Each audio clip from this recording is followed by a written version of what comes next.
यह कथा शीतल नामक एक महिला टैक्सी ड्राइवर द्वारा पहले व्यक्ति के दृष्टिकोण से सुनाई गई है। राइड एक टूटा हुआ चांद। सुबह के 3:55 बारिश जोरदार हो रही थी। मैंने अभी किसी यात्री को घरेलू हवाई अड्डे से संजीवनी अस्पताल के पास एक टॉवर तक छोड़ दिया था। नजदीकी में कोई यात्री नहीं मिल रहा था, इसलिए मैं जनता होटल की ओर धीरे धीरे गाड़ी चला रही थी। थोड़ी ठंडी थी और मुझे एक कप चाय का मन था, लेकिन कोई दुकान खुली नहीं थी। मुंबई शहर अभी तक सोया हुआ था।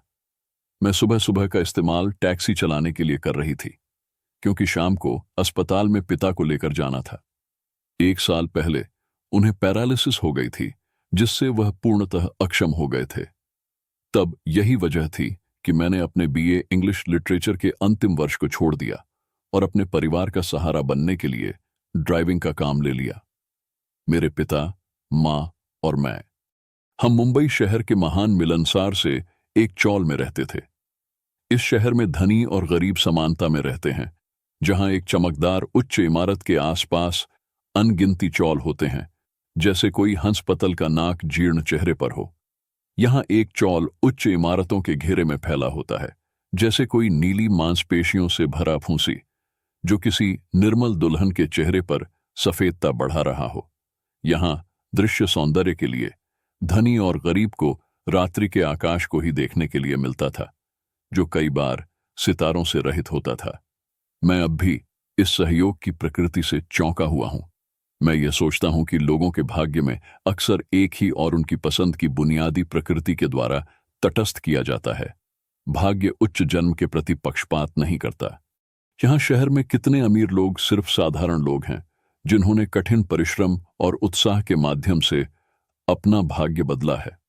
उनके पास अब भी सामान्य आदमी के स्वाद हैं। यह एक सामान्य दृश्य था कि एक कार्ट के पास खड़ी सैंडविच, वड़ा पाव या बाजिया बेचने वाले लोगों के पार्क किए गए महंगी गाड़ियां होती हैं और सभी लोग उसी खाने का आनंद लेते हैं।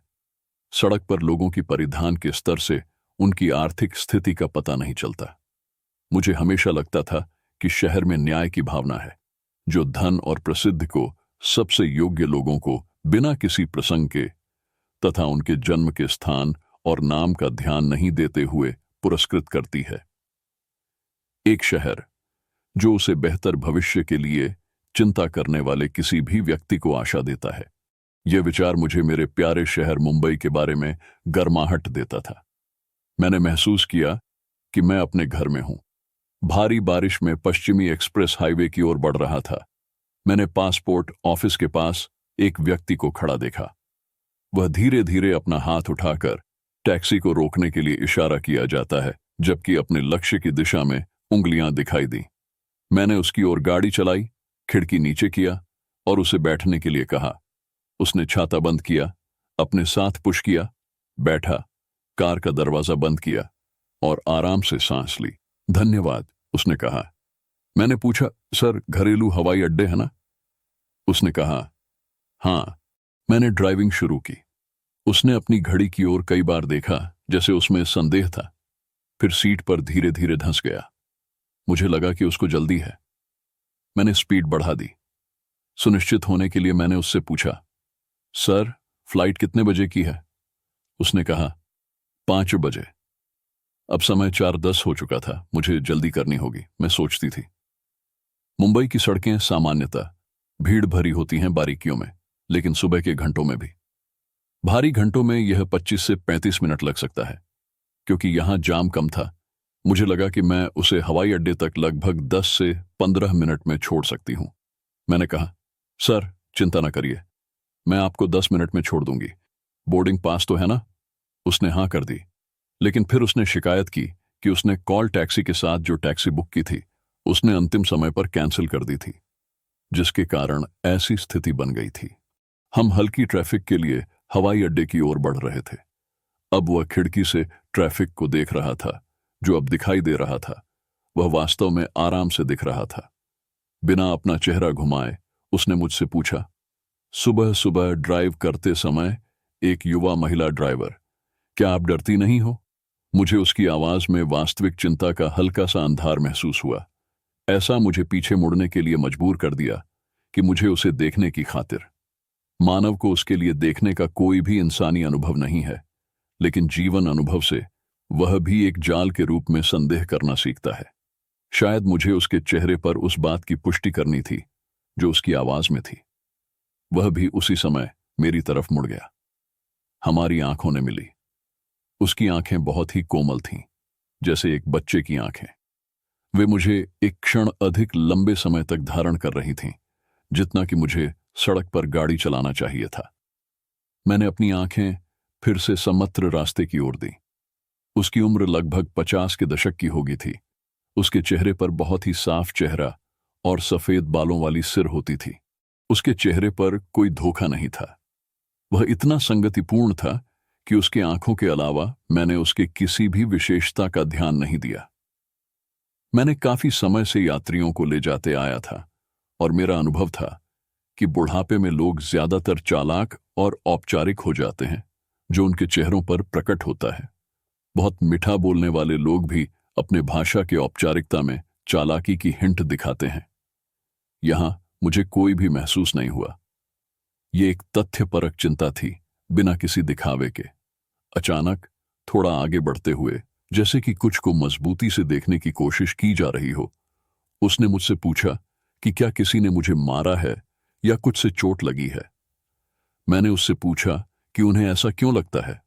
आपके गर्दन पर चोट का निशान है, उन्होंने कहा। मैंने सर हिलाया और कहा, सर, वह चोट का निशान नहीं है, वह जन्म चिन्ह है। उन्होंने कहा, ओह, और सीट पर पीछे की ओर झुक गए। मेरे शरीर पर उस जन्म चिन्ह की मौजूदगी ने मुझे विभिन्न भावनाओं में डाल दिया। कभी कभी मुझे लगता था कि यह मुझे खास, अन्यों से अलग और एक ब्रांड बनाता है। यह एक संकेत था कि निर्माता ने मुझ पर अधिक, यदि भी थोड़ा सा ध्यान दिया। मुझे बनाते समय वह एक अंतिम बार, अन्यों की तुलना में एक बार, और मुझ पर यह निशान लगा। किसी कारण से भगवान ने मुझे बाहर निकलने के लिए मुझे चिह्नित करना चाहा। मैं एक नास्तिक नहीं हूं, लेकिन मैं एक तार्किक भगवान में विश्वास करता हूं, जो कुछ भी उद्देश्य के बिना कुछ नहीं करेगा। इसीलिए मैं अक्सर सोचती रहती कि भगवान ने मुझे जन्म चिन्ह से क्यों चिह्नित किया। कभी कभी मैं यह तर्क करती कि शायद यह भगवान की प्यारी बेटी को बुरी नजर से बचाने का एक तरीका था, एक कलंक जो मेरी सुंदरता को सुरक्षित करने के लिए लाया गया था। मेरी मां भी वही बात कहती थी। जन्म चिन्ह मेरी गर्दन के पिछले हिस्से पर था, जहां मेरी ऊपरी पीठ शुरू होती थी और अधिकांश वक्त कपड़ों के नीचे छिपा रहता था।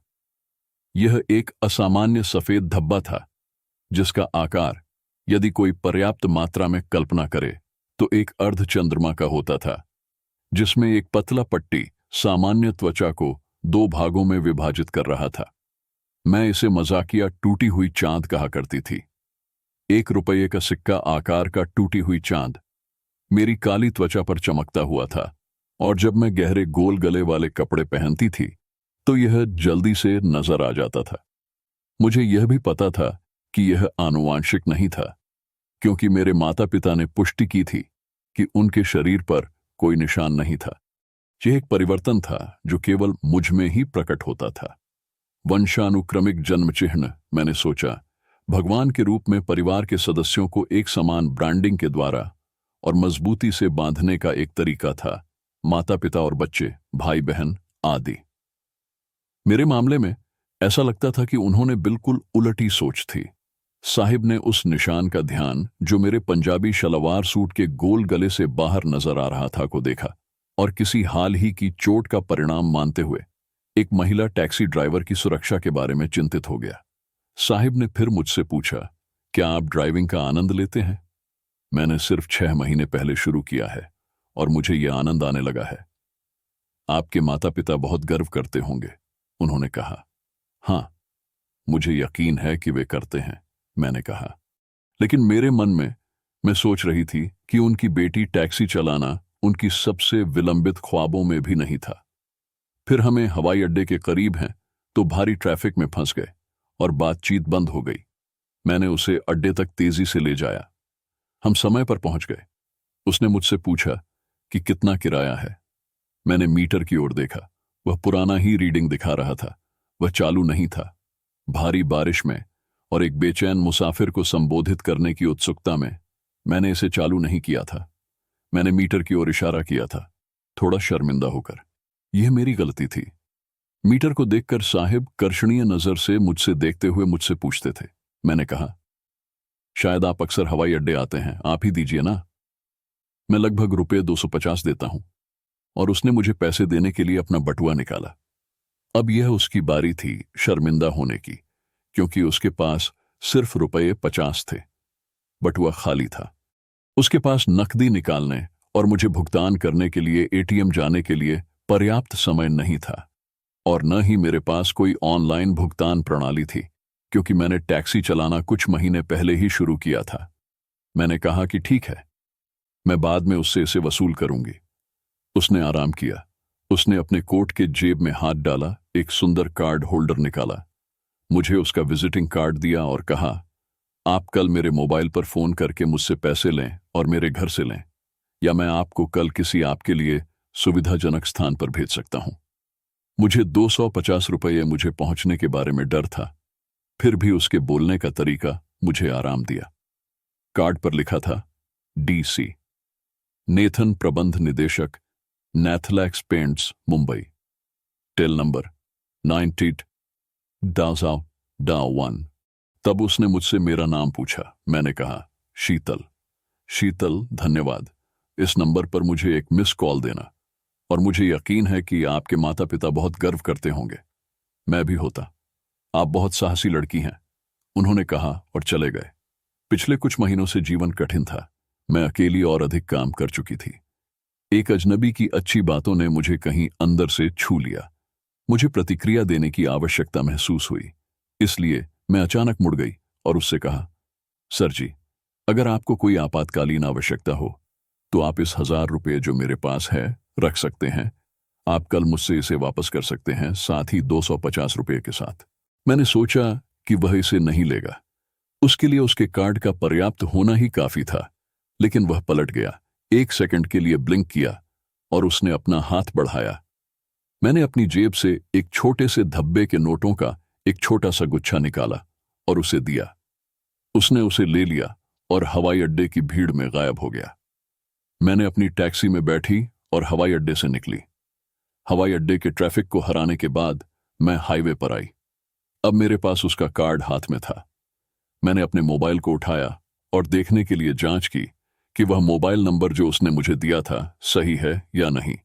मैंने नंबर डायल किया और पहली बार यह नहीं चला, लेकिन दूसरी बार एक आवाज संदेश दिया कि मोबाइल बंद है। सुनने के लिए धन्यवाद, और ऐसी ही ऑडियो ड्रामा सीरीज सुनने के लिए बने रहें। आशा है कि आपको भी यह पसंद आया होगा। कृपया सब्सक्राइब बटन दबाना न भूलें और अपने दोस्तों और रिश्तेदारों को भी जानकारी दें। आपका उत्साह मेरी ताकत है।